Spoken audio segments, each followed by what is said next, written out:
এখন এই শনি ট্রানজিটের পর বিভিন্ন মহলে বিভিন্ন সাড়া গুঞ্জন শোরগোল কি নিয়ে, যে মেষের তো সাড়ে সাথে শুরু হলো, মিনের উপর শনি অবস্থান করলেন, তাহলে মেষের এবার কীরকম যাবে এক। দ্বিতীয়ত রবির যারা জাতক অর্থাৎ সিংহ রাশি বা রবির যারা জাতক, যাদের মধ্যে রবির পাওয়ার বেশি বা রবি প্রভাব যারা রবির জাতক বা জাতিকা, তাদের কীরকম যাবে এই সময়।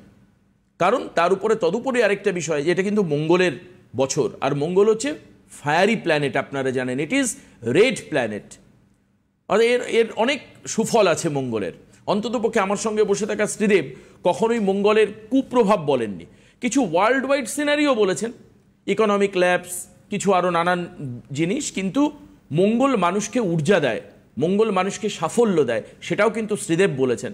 শ্রীদেব আমার সঙ্গে বসে থেকে প্রথম, আমি বলি যেটা অ্যাঙ্কার হিসেবে আমার একটা বড় প্রাপ্তি, শ্রীদেব বলেছেন যে দেবাশিস দা, এই যে মাঙ্গলিক দোষ নিয়ে সবাই আমরা এত ভয় পাই, অনেক সময় দেখা যায় শ্বশুর বাড়িতে মাঙ্গলিক বউ আসলে মনে হয় যেন ঘরের ভেতরে সিংহ ঢুকে পড়েছে, বাঘ ঢুকে পড়েছে। তা নয়, এই মাঙ্গলিক জাতিকারা একটা সংসারকে ক্যারি ফরওয়ার্ড করার ক্ষমতা রাখে, মানে they are completely eligible to take the responsibility of the total family.